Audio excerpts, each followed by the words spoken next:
In this section, I'm going to be showing you the Cubase mix automation. Now, mix automation used to be the holy grail of mixing because before there was any mix automation, you had a big mixing console and you had to have the entire band hovering over the mixer when the mix was going down from the tape deck so that everybody could turn the knobs that they needed to and move the faders that they needed to.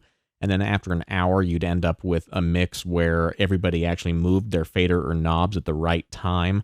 So with mix automation, now you can pre-program all of the fader and control moves without having to do them all at once. So what I'm going to do is take our guitar solo track and do some panning from left to right. So here's our guitar group, but we're not going to do it on the group because that will change the panning of the rhythm guitar tracks too. I just want to do the lead guitar tracks.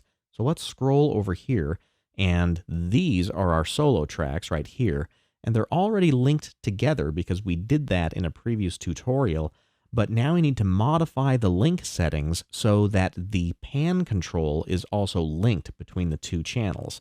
So I'm going to select both of those by clicking one of the channels, and I'm going to right or control click on the fader, and I'm going to choose control link right here, and now I can modify the link settings. Before, we had the routing, sends, EQ, and volumes linked together. Now I'm going to enable the pan link, and I'm also going to activate the mute, solo, and listen link because I'm going to want to solo these tracks, and instead of having to solo both of them, I'm just going to solo one. That will solo the other. So where this guitar solo happens, I want to just be panning it a little bit from left to right, and I'm going to accomplish that through the simple method of mix automation.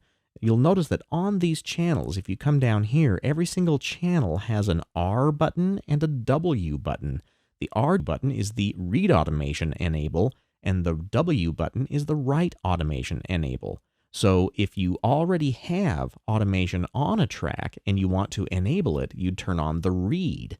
But we actually don't have any automation right now, so we're going to write new automation. So I'm going to click the W button on both of those channels. You'll notice that the read automation button automatically lit up for us.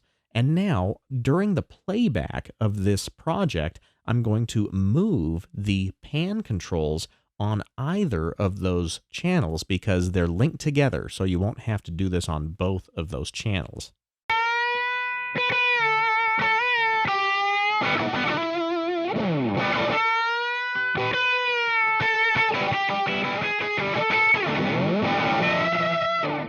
Now when I hit stop and I rewind to that same position, those controls are going to move for me.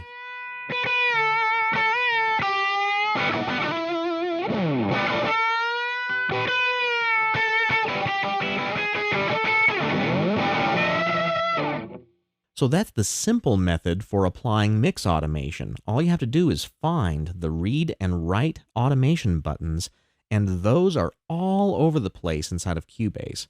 For example, if we went to any of these insert effects, like this compressor, and double-clicked on it, you'll notice that this control panel has its own read and write automation that's separate from the mix console channel that it's applied to. So if you were to enable the read and write automation on this control panel, the knobs that you move here won't have anything to do with the read and write automation of the channel settings. So these are separate from the mix console automation buttons.